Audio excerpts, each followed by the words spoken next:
10 € offerts et votre premier dépôt doublé avec le lien en description. C'est une très très belle semaine et c'est parti. Les amis, j'espère que vous allez tous très bien. Comme d'habitude, comme chaque lundi, je suis tellement content de vous retrouver pour une nouvelle petite vidéo.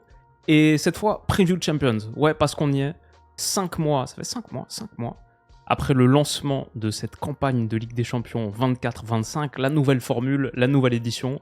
À 5 mois plus tard, on est sur le moment qui compte vraiment, le début de la phase à élimination directe. Alors, on y est, mais je veux dire, pas pour tout le monde. Il y en a 8. Liverpool, Barça, Lille, Aston Villa, Atleti, Leverkusen, Arsenal, Inter. Il y en a 8 qui sont tranquilles, bien au chaud, qui attendent mars, sagement. Leur tour va venir. En attendant, ils regardent d'un petit peu loin cette bataille des tranchées. Cette guerre des playoffs, 16e de finale, entre guillemets, dont les matchs allés sont cette semaine. Et ça commence très tôt, donc attention, Brest-Paris Saint-Germain, c'est le premier match, c'est demain 18h45, un peu plus tôt que d'habitude, soyez prêts. Paris est bien sûr net favori, on a parlé du Paris Saint-Germain ce week-end, net favori, ils sont à 1,36 pour la victoire sur cette rencontre. Et City-Real Madrid, qui est la rencontre d'après, je sais pas comment on va faire, je pense 2 vidéos vers genre minuit, 1h, coup sur coup pour couvrir ces 2 gros matchs. Le match d'après, Real est pas favori, c'est City qui l'est, 2,30, Real 2,85. Je vais vous parler de ces 2 matchs, je vais parler de tous les matchs. On va faire la preview de ces 8 affiches de Champions. Et les amis, vous le savez aussi, si les cotes que vous venez de voir vous intéressent, elles sont accessibles sur Winamax, où vous trouvez avec le lien en description et en commentaire épinglé la meilleure offre de bienvenue de France. C'est l'offre spéciale Winamax Willou, qui est toujours active toute cette année, toute cette saison. Vous l'avez en description et en cliquant sur le lien en description, en faisant un premier dépôt, il se trouve instantanément doublé en pari gratuit. Vous recevez aussi immédiatement 10 € supplémentaires en cash. Donc si vous faites le dépôt minimum 15, ça devient 15 x 2, 30 plus 10 encore, 40 € avec lesquels vous pouvez parier, notamment sur ces matchs de Champions. Chaque utilisation du lien en description, à chaque fois que quelqu'un fait un dépôt, je suis rémunéré. Donc c'est aussi une très bonne manière de soutenir la chaîne. Si vous avez déjà prévu de vous inscrire sur Winamax notamment pour cette semaine de Champions, mais si vous le faites, comme d'habitude, vous savez aussi, c'est strictement réservé aux majeurs. Et faites attention parce que la plupart du temps en paris sportif, ouais, on perd.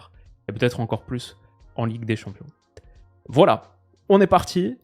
Ce que je vais dire, c'est que j'ai divisé la vidéo, comme j'ai un peu la coutume de faire, en match 1 étoile, 2 étoiles et 3 étoiles. On va finir par 3 étoiles. 1 étoile, il n'y en a qu'un seul. Ça va aller assez vite. 1 étoile, c'est bien sûr Celtic-Bayern, juste parce que c'est le plus déséquilibré. Ce Bayern m'intéresse bien. Même le Celtic, c'est pas trop mal. Je veux dire, leader de Premiership de très loin sur leurs 2 derniers matchs cumulés contre Dundee et les Wraith Rovers en Cup, équipe de 2e division, mais ils viennent de passer 11-0 en 2 matchs. Ils ont quelques petits joueurs sympas. Le milieu de terrain prospect belge Arne Engels ici. Ils ont bien sûr leurs attaquants japonais, époque Postecoglou, qui faisait son scouting en Asie, lui Alex des Yokohama Mariners, Daisen Maeda, malheureusement qui est suspendu, mais qui est en feu.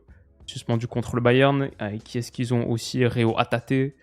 Ouais, ils ont des petits joueurs sympas, mais voilà, je veux dire, on connaît pas forcément Nicolas Keun, qui lui a une petite histoire cool parce qu'il a été il a été dans le centre de formation du Bayern 2 ans et demi, et lui il est vraiment en feu en ce moment. C'est le joueur du Celtic qui a le plus de buts, plus passes D, 19 toutes compétitions confondues cette saison, 12 plus 7. Mais voilà, je veux dire, le Celtic, on connaît un peu l'histoire, c'est l'Écosse. L'Écosse, c'est assez faible. Il y a 7 joueurs du Celtic, de l'effectif du Celtic, qui sont à 10 buts plus assists ou plus. Donc voilà, tu manges bien en Écosse.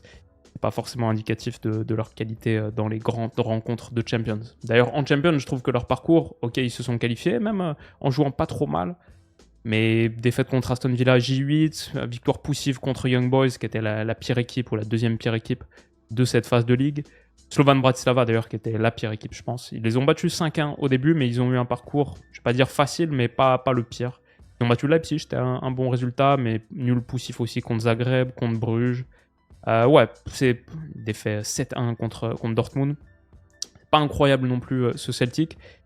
Et juste, ouais, en face, c'est le Bayern, quoi. C'est le Bayern qui a commencé à s'énerver un petit peu en Allemagne. Ils ont poussé une gueulante, là. Ils veulent récupérer leur titre. Ils sont sur 7 victoires d'affilée en Allemagne. Kane, si on parle de but plus assist, c'est 37, toutes compétitions confondues, 28 plus 9. Moussiala, 15 plus 5, est devenu très buteur cette saison. au lycée, méga bonne recrue, assez bien intégrée, 10 plus 9. C'est pas parfait le Bayern, pas du tout. Même dans des matchs qui remportent comme contre le Werder ce week-end. Tu vois des petits moments où défensivement ça peut coincer un peu. J'ai vu 4,8 XG concédés sur leurs 5 derniers matchs. Même contre le Slovan Bratislava, je me souviens, j'ai regardé un peu le match en double écran pendant le multiplex pendant un moment. Et ils avaient concédé pas mal d'occasions au départ. 0,9 XG concédé à la fin contre Holstein Kiel, 4,3, 1,8 XG concédé. C'est un peu poreux derrière, mais c'est juste, je veux dire, ce Celtic qui est habitué à prendre plus de 75% en championnat constamment, 67, 78, 79, récemment 81, 80. C'est une équipe qui est habituée à acculer l'équipe adverse devant son but. Là, c'est eux qui se retrouvent dans cette situation pendant 90 minutes, avec un déficit de qualité individuelle. On est entre niveau 1 et niveau 4, quoi, entre le Bayern et le Celtic. Donc, normalement, pour moi, ce match aller, c'est un play-off que le Bayern Munich doit éteindre dès l'aller. Je veux dire, bien sûr qu'il l'emporte à 1,36. Je vais dire, bien sûr que Harry Kane marque à 1,60, ce que je trouve assez généreux. Et je vais dire 0,3 pour le Bayern. Ouais, je pense qu'il n'y a pas trop de discussion sur cette rencontre. Et si le Celtic le fait, même si c'est à la maison, même si c'est dans la folie du Celtic Park, ce serait quand même une très très grosse surprise. Donc c'est pour ça que c'est mon match 1 étoile. C'est le seul vraiment de cette vidéo. Sur le reste, par exemple, Sporting Dortmund, match 2 étoiles. Parce que sur le papier, choc sympa, assez équilibré. 2 équipes offensives, de couleurs cool, je sais pas si ça compte, mais couleurs de maillot, vert contre jaune, bien vif. Si on avait eu ce match, genre il y a quelques temps, en première journée de la phase de ligue, on aurait dit, voilà, c'est Amorim et ses boys, parfait en championnat, contre le finaliste de la dernière édition de la Champions, sympa, c'est Gyökeres contre Gittens, pas mal. Mais bon, là, Amorim est plus là, et le Sporting a un peu faibli derrière. Ils sont restés leaders quand même au Portugal, mais surtout parce que je trouve Benfica et Porto n'ont pas imprimé une vraie cadence de champion. Sinon, ils auraient peut-être été dépassés. Et Dortmund, ils sont 11e de Bundesliga. Ils ont perdu 5 de leurs 8 derniers matchs. Donc voilà, c'est pas forcément le choc auquel on aurait pensé. Ils ont encore perdu ce week-end d'ailleurs contre Stuttgart, où Valdemar Anton a brièvement oublié qu'il avait changé de club cet été. Ouais, il joue plus à Stuttgart. Dommage pour Dortmund, qui a changé de coach. Donc Niko Kovac est arrivé. Après, je dois dire, Gyökeres est de retour. Il a joué 20 minutes contre Porto ce week-end, après avoir raté pas mal de rencontres. Donc ça, c'est plutôt bien. Je pense que dans ce choc, je vois le Sporting le faire. Dortmund m'a l'air d'être un peu dans un sale état. Et Sporting, peut-être la température émotionnelle très très forte de ce dernier match contre Porto là, ce week-end, où ça a énormément chauffé dans le temps additionnel. Un scénario qui donne la dalle, un peu sensation d'injustice, etc. Peut-être ça va encore plus les booster. Peut-être dans l'autre sens, Dortmund, ils font une saison où ils sont ventre mou. Après le high de la finale de Ligue des Champions de l'année dernière, qu'est-ce qu'ils peuvent vraiment faire de mieux cette saison? Ils peuvent pas la gagner, ils peuvent pas retourner en finale, je pense pas. Donc c'est un duel qui est assez serré pour moi dans l'ensemble. Je dirais pas loin du 50-50. Mais je dirais que je vois le Sporting quand même gagner ce match. Allez, le retour de Gyökeres, ça va faire du bien. Ils sont à 2,25, je vais dire ça. Mais je vais dire pas de grand-chose, 1-0. Et si je devais faire un petit prono additionnel, je vais dire mon petit chouchou Giovanni Quenda, passeur, à 6,50. Il est tellement chaud, encore contre Porto, il a fait des ravages dans son couloir. Et ouais, il commence à enchaîner les passes décisives, donc ce serait peut-être mon petit outside bet comme ça, Quenda, passeur, en ce match entre Sporting et Dortmund. Deuxième match 2 étoiles, Juve PSV Eindhoven. Pareil, assez intéressant, assez équilibré. 2 équipes qui traversent quelques turbulences, en gros. 2 nuls sur les 2 derniers matchs pour le PSV Eindhoven de Peter Bosz, qui du coup a laissé le champ libre à l'Ajax, qui a repris la tête, qui a même un match de moins, et qui sont devant à la différence de but particulière. Ils ont fait 2 matchs nuls récemment, le PSV Eindhoven contre Nimeg. Ils gagnaient 3-1 à la 90e. Ils sont égalisés 3 partout dans le temps additionnel. Ouais, ça fait très très mal. Et aussi pareil, ce week-end contre Willem II, ils gagnaient 1-0 à la 83e, prennent le but de l'égalisation, chez eux en plus. 4 points perdus assez bêtement par les hommes de Peter Bosz. Et donc l'Ajax leur est repassé devant. Ils ont un de leurs maîtres à jouer de cette campagne de Champions, un des meilleurs joueurs de l'édition, Malik Tillman. On en a parlé l'autre jour, il est out pendant encore un moment. Il y a Boskagli qui s'est blessé contre Liverpool, qui est aussi annoncé out à l'heure actuelle. Contre Liverpool, ils avaient fait un bon match et ils avaient beaucoup d'absents. Ça aussi, on l'a un peu sous-estimé parce que Liverpool avait beaucoup d'absents. C'était l'équipe B que Slot avait mis. Mais le PSV Eindhoven aussi avait beaucoup d'absents. Ils ont été assez bons en Champions contre le Sporting. Ils avaient fait un partout contre le Paris Saint-Germain aussi. On se souvient de ce match, c'était pas mal. Le truc, c'est qu'ils avaient perdu contre la Juve. Ils ont déjà joué la Juve. J1, ils ont perdu 3-1. Tu peux regarder ça et te dire. Mais même dans ce match, ils avaient été pas mal. Ça avait été une rencontre assez équilibrée. Donc, PSV, bonne équipe par ailleurs. Je pense qu'il faut faire attention à eux. Ils sont capables de bons résultats. Ça, je dirais, ça équilibrera déjà un petit peu la donne. Après, la Juve, c'est intéressant. Il y a un petit peu de mieux récemment. Des victoires contre Empoli 4-1 et Comme, ça c'est les 2 derniers matchs en Serie A, si vous voyez sur la miniature. Ouais, il y a un homme qui se distingue, parce que depuis son arrivée au mercato hivernal, Randal Kolo Muani, c'est 5 buts sur les 3 matchs de Serie A qu'il a disputés avec la Juve, quasiment toutes les minutes. Il est devenu le titulaire en pointe, et il est en feu, encore contre Comme là ce week-end. J'ai vu une partie de ce match. Pouah, l'explosivité, la finition sous la barre, magnifique finition.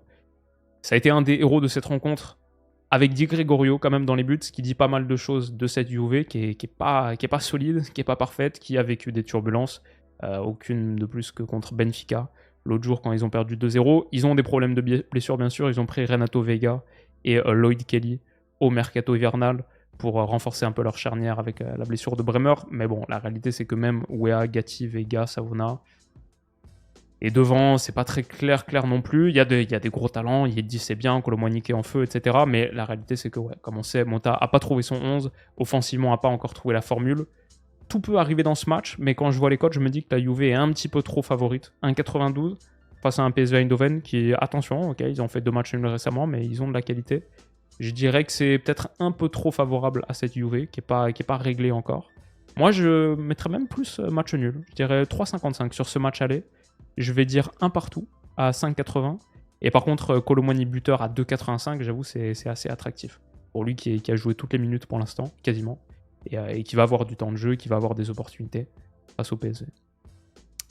Un autre match, 2 étoiles, c'est un autre duel néerlando-italien. Ça, c'est mercredi, c'est après-demain, à 21h. Et c'est le retour de Santiago Jiménez à Rotterdam, une semaine après avoir été transféré. L'histoire, elle est quand même assez spéciale. Le Feyenoord est mal en point, on en parle depuis un moment. Ils ont gagné ce week-end dans leur derby local contre le Sparta à 3-0, mais ça a juste stoppé l'hémorragie en gros. Défaite contre le PSV Eindhoven en quart de finale de coupe, contre l'Ajax dans le classiqueur à la dernière minute, là ce but de Kenneth Taylor, et contre Lille ils avaient été explosés 6-1. Compliqué pour le Feyenoord en ce moment, ils sont mal. Et Milan, il n'y a pas longtemps, c'était pareil. Une équipe qui perd 2-1 contre le Dynamo Zagreb, c'était catastrophique. Mais récemment, nul contre l'Inter, un match qu'ils auraient pu gagner en plus. Ils ont égalisé dans les derniers instants Stéphane De Vrij sur corner. Ils ont battu la Roma, une bonne Roma en plus en ce moment, en quart de finale de Coupe d'Italie. Et ils ont battu Empoli en étant réduit à 10 après l'exclusion de Tomori ce week-end, 2-0. Ils ont battu Empoli avec quoi? Un but de Jiménez, son premier en Serie A, après avoir donné une passe décisive l'autre jour contre la Roma. Premier but en Serie A en rentrant à la mi-temps, je crois. Et n'était pas titulaire, c'était Abraham titulaire au coup d'envoi. Leur énorme recrue du mercato hivernal, elle est ici. Il y en a eu d'autres et on en a parlé dans les tendances du mercato hivernal. Milan s'est énormément renforcé. On voit ici Joao Félix, mais ils ont pris aussi sur le côté droit Kyle Walker. Franchement, quand tu vois le 11 de l'AC Milan comme ça, juste sur le papier, c'est un peu chaud, non? En 4-2-3, un Jiménez en pointe, Félix sous lui, Pulisic, Leao sur les côtés, Reinders, Fofana, Walker, Théo Hernandez. Voilà, c'est pas les meilleures versions de Théo Hernandez et Kyle Walker, on sait, mais bon, c'est pas mal quand même. Et Pavlovic, Tomori en charge centrale, moi sur le papier ça me plaît bien, Maignan dans les buts. C'est pas parfait du tout, mais c'est un beau 11, non? Et potentiellement sur le banc, Malik Thiaw qui est revenu de blessure, Moussa, Abraham, même s'ils ne sont pas qualifiés pour la Champions, je crois Bondo et Sotil qui ont été recrutés au mercato hivernal. Ouais, il y a du talent, on verra ce que Conceição réussit à en faire, mais en tout cas surtout sur le papier, le 11 comme ça, si c'est ça qui est aligné par exemple demain contre le Feyenoord, j'avoue je trouve ça costaud, et je trouve que l'AC Milan avec une cote à 2,25, je sais pas pourquoi on dit Milan AC d'ailleurs, c'est bien AC Milan, mais je sais pas pourquoi leur cote à 2,25 aussi, parce que moi je trouve contre un Feyenoord qui est un peu faiblard, même si Conceição m'a pas pleinement convaincu pour l'instant, Je trouve qu'il y a une belle équipe. Et ouais, je suis plutôt d'accord avec les 87% de gens. J'irais plutôt sur eux. Je dirais une victoire 2-1 à 8. Et je vais dire, ouais, il y a beaucoup de buteurs. Je ne sais pas si Jiménez marque pour son retour à Rotterdam. Je ne sais pas si he's that guy. Mais Félix buteur, pourquoi pas. Qui a eu une grosse opportunité contre Empoli, qu'il a gâché. Mais contre la Roma en coupe qui avait été pas mal. Un petit Félix buteur à 3,75. Pourquoi pas. Mais c'est un match qui m'intéresse bien en vrai. Match de mercredi 21h, ce Feyenoord AC Milan. Voilà, on voit ça, l'ami mexicain Santiago Jiménez. Alors, un autre match 2 étoiles. C'est peut-être un peu hipster, mais mercredi 18h45, Bruges, Atalanta. Deux magnifiques tuniques noir et bleu, j'adore. Le Charles de Keitelar Ico, on verra si CDK est absent. Mais ouais, Bruges, c'est une bonne équipe, solide derrière, 8,1 XGA sur cette campagne de Champions. Il n'y a que 7 équipes qui ont concédé moins d'occasions. C'est Arsenal, Paris, Liverpool, Inter, Bayern, Leverkusen, Atalanta. Voilà, choc de deux bonnes défenses. Mais après, l'Atalanta, c'est un petit monstre, hein, on va pas se mentir. Discrètement, ils ont quand même le deuxième différentiel d'XG de toute la compétition, deuxième sur 36. Ils ont la deuxième meilleure différence de but de toute la compétition, juste derrière le Barça. Ouais, c'est une attaque de feu, troisième attaque de la compétition, une attaque de feu qui peut s'emballer à tout moment. Ils ont un gars, Retegui, qui a encore planté un quadruplé ce week-end. Ça porte son total de buts cette saison en Serie A à 20. Qu'est-ce qu'il est chaud.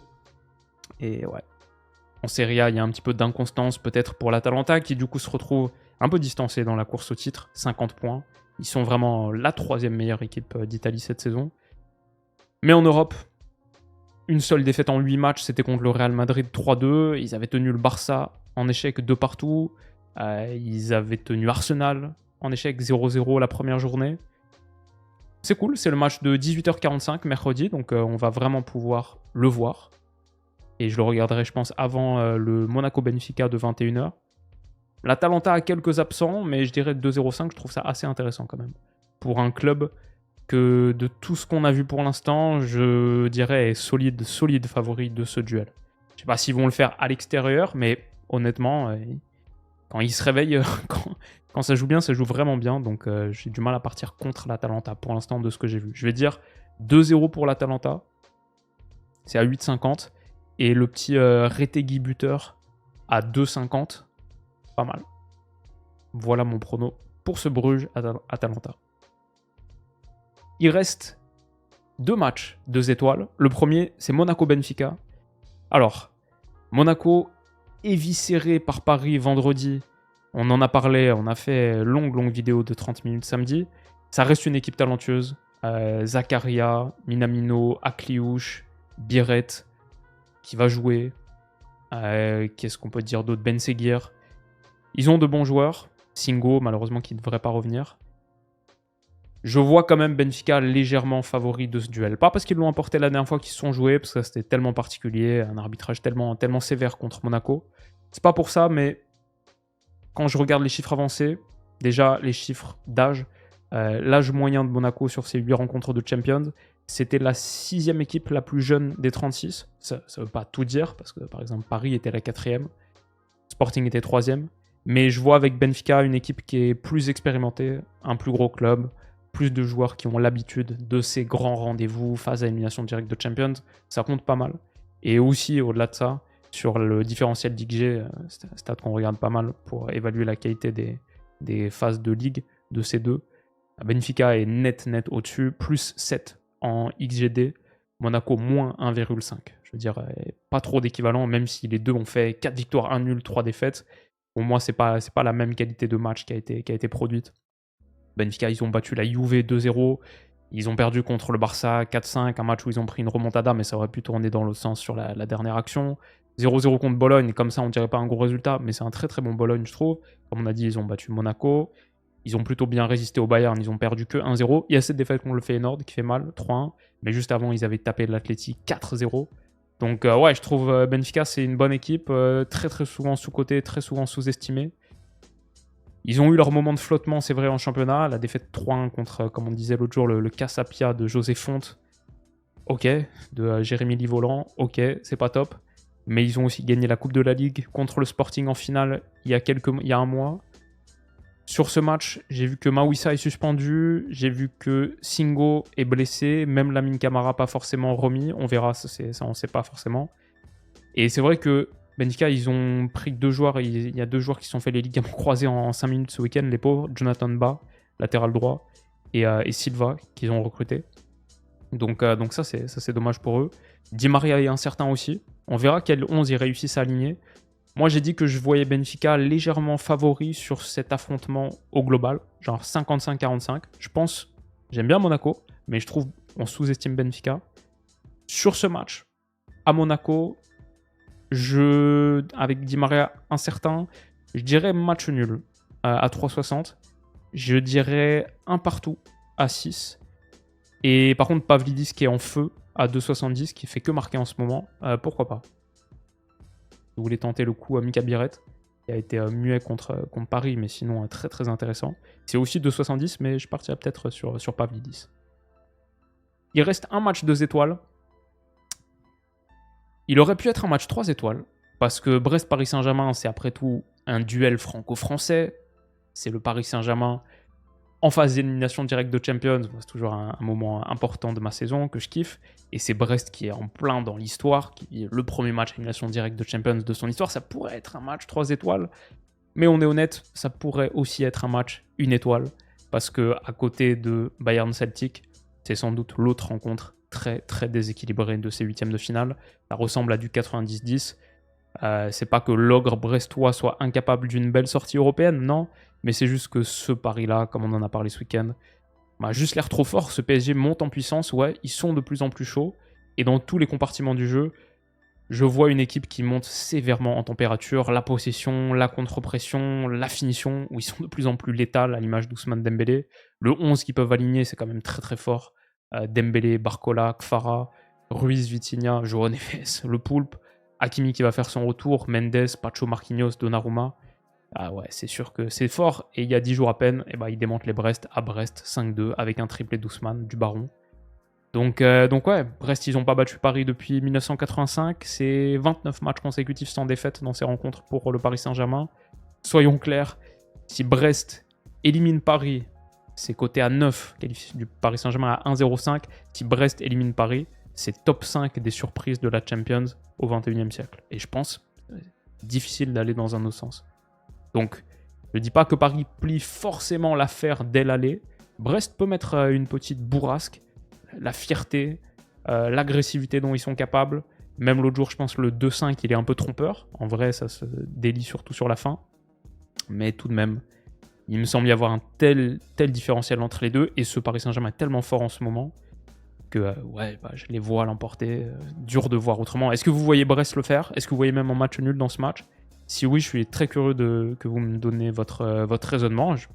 À part que c'est le foot et tout peut se passer, ça c'est totalement vrai, ça c'est sûr. Mais sinon, est-ce que vous voyez des faiblesses particulières qu'à Paris que Brest pourrait très bien exploiter? Peut-être coup de pied arrêté, peut-être les duels aériens.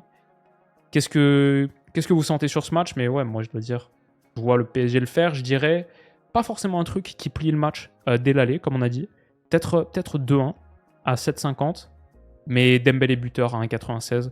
Ça, en ce moment, je crois on est obligé de le voir. Et il est devenu bien plus finisseur, bien plus létal. Donc ouais, Dembélé buteur. Et ça clôt nos matchs 2 étoiles. Il en reste un, 3 étoiles, bien sûr. Et c'est même 4 étoiles, c'est même 5 étoiles. Parce que le très très gros match, il est là. City Real Madrid. Et il sent tellement le sang. La finale avant la finale des 2 dernières éditions, ce City Real. C'était le cas en 2024, en 2023, demi-finale en 2023, quart de finale en 2024. C'est le match qui était devenu pour moi le match référence de notre football, le gros match des années 2020. Le meilleur anglais contre le meilleur espagnol, les 2 meilleurs championnats du monde, les 2 meilleures formations du monde. C'est Ancelotti, Guardiola, c'est les 2 gros pays de foot de nos années 2020. C'était la finale de l'Euro par exemple. C'est sur Transfermarkt 7 des 12 joueurs les plus valuables du monde. Haaland, Vinicius, Jude, Mbappé, Foden, Valverde, Rodri. 7 des 12 sont soit au Real, soit à City. C'est le méga match. Et cette fois, on va la voir en play-off. Pourtant, c'est pas si surprenant que ça. Ça correspond un peu à ce que ces mastodontes nous ont montré. Il s'agit ici de 2 bêtes blessées. Ce Real qui avait démarré, même quand Stuttgart 3-1, ils n'avaient pas été au top, ils avaient été assez menacés. Défait par Lille ensuite 1-0, ils avaient nettement battu Dortmund 5-2. Mais ces défaites-là, on avait analysé les 2 matchs contre Milan, contre Liverpool. Ils avaient été vraiment, vraiment malmenés. Ils avaient battu l'Atalanta 3-2, Salzbourg 5-1, Brest 3-0. Ok, à la fin, ils ont fait le job. Mais ils ont été en difficulté. Et bien sûr, City commençait, ils sont qualifiés à l'ultime journée dans une rencontre qu'ils ont dû renverser. Ils ont été battus à plate couture par le Paris Saint-Germain, ils avaient été battus par la Juve, ils avaient été rattrapés par le Feyenoord dans un match qui menait 3-0, ils avaient été explosés par le Sporting, rencontre qu'on avait analysée aussi. Ouais, certes, les deux ont quand même de bons différentiels d'XG. Je veux dire, City, c'est quand même le 7e meilleur de la compète. Ils ont peut-être été un peu mal payés sur leur tournoi. Le Real Madrid est quasiment top 10 aussi. Mais c'est 2 ogres boiteux, c'est sûr. Je pense tout de même que je vois le Real légèrement au-dessus, malgré le fait que leur ligne défensive, c'est une catastrophe. Rudiger, Carvajal, Alaba, Militao, out. Vasquez aussi apparemment. Ça nous donnerait peut-être Fran Garcia, Asensio, Tchouaméni et Valverde. Les pauvres, très très compliqués. Ils n'ont pas recruté en janvier en plus, alors que City si. Mais je pense quand même que je vois le Real au-dessus, parce que la fragilité qu'ils ont en transition défensive, Manchester City, on le voit autant contre Ipswich que contre le Sporting.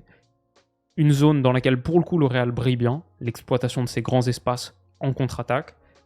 Bah ouais, tout ça, ça fait que je vois le Real en très très bonne position macro-tactiquement. Et du coup, je ne sais pas s'il gagne ce match. Je pense à l'heure actuelle qu'il se qualifie. Je mettrais légèrement favori le Real pour se qualifier. Je dirais sur ce match peut-être match nul à 3,85. Je dirais peut-être, c'est une rencontre qui nous a habitués à de très très belles, très très beaux résultats, très beaux matchs. Je dirais peut-être 2 partout. Et si je devais tenter un truc, je dirais Mbappé buteur en feu en ce moment, mais aussi, où est-ce qu'il est, Savigno passeur à 3,95. Parce que lui aussi il distribue des vrais caviars. Et je trouve qu'il fait partie des citizens plutôt en forme. Donc ce serait mon petit prono sur ce match. 2 partout. Mbappé buteur, Savigno passeur. Et on verra ce que ça donne. Les combinés, donc, on a dit Paris 1,36. Match nul entre City et le Real. Match nul entre la Juve et le PSV Eindhoven.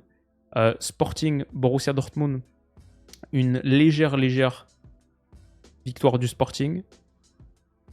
Bruges, Atalanta. L'Atalanta qui le fait à 2,05. Celtic, Bayern, le Bayern. Monaco, Benfica, petit nul. Et Feyenoord, AC Milan, l'AC Milan. Ce serait mon combiné. Un combiné à 944 qui passera jamais. Mais ouais, qu'est-ce que vous voyez comme combiné sur ces 8 affiches? Et peut-être petit, avant que ça démarre vraiment, avant que ça se mette à chauffer, avant la phase d'élimination directe, qu'est-ce que vous voyez gagner la Champions? Les cotes, c'est Liverpool pour l'instant que les bookmakers voient tout en haut, 5,50. Arsenal à 6, deuxième favori, Arsenal à 6. Le Barça à 7,50. Bayern à 9 et Real à 9. C'est vraiment ça le quintet. Et après, on est sur City 12, Inter 15, comme le PSG qui est à 15, Atlético à 20. Je trouve très très sous-coté. Et le Bayer Leverkusen à 30. Atalanta à 35. Si on faisait genre, ça va être une nouvelle équipe qui va gagner la Champions, une équipe qui a jamais gagné la Champions encore. On enlève Inter, City, Real, Bayern, Barça et Liverpool. Ça, ce serait un petit peu le panorama. Ouais, il peut y en avoir d'autres, hein. Jamais. Who knows? Mais voilà en gros pour cette preview de la semaine. J'espère que ça vous a plu. Qui est-ce que vous voyez le faire? Qui est-ce que vous voyez remporter ces matchs allés? Et de toute manière, on se donne rendez-vous demain pour un max de débrief. Je sais pas encore comment on va faire, mais je pense que je regarde Brest-Paris et City-Real, les 2 d'affilée. Et après, on travaille un peu toute la nuit pour vous sortir les 2 vidéos. Je pense que ça va être ça. Mais hâte d'y être, en vrai, trop hâte d'y être. On va faire une bonne sieste et on va être chaud. Prenez soin de vous les potes, on se dit à demain et passez une excellente semaine. Bisous.